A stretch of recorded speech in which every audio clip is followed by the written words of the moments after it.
More and more 911 call centers across the country are rolling out text to 911 services.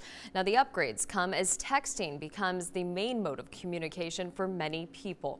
NBC 25's Nikki Zizaza explains how one Mid-Michigan call center is benefiting from this tool during an emergency. What if you had an emergency and were able to send a text to 911? I think that's a good idea because sometimes you don't get enough signal to call out, and if you get a text and say get a piece of signal, it'll go. It could be a good idea aside from some of the downfalls if you're getting the wrong messages across.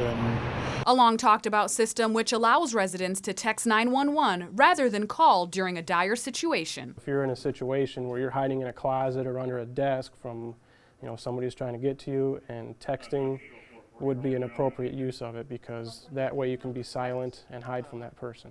It's a service only available through 4 agencies across Michigan, Lapeer County being one. We were the first ones in the state of Michigan to have text to 911 service through our phone provider, which is TCS.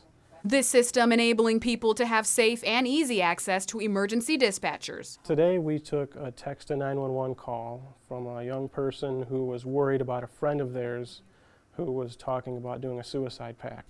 But a neighboring agency questions whether texting 911 is enough.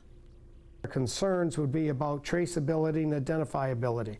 We need to trace and identify those. It does provide us with caller location, and that is very similar to what we get on a cell phone or a landline. So it will give us the tower and it will pinpoint where they're at on a map. Despite the progress, Satkowski cautions it's best to call 911 if you can. We can hear background noises, we can hear your demeanor, your tone, which gives us a lot of information.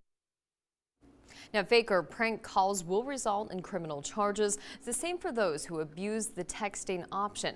Last year, the federal government set a January 1st deadline for all cell phone carriers to support texting to 911.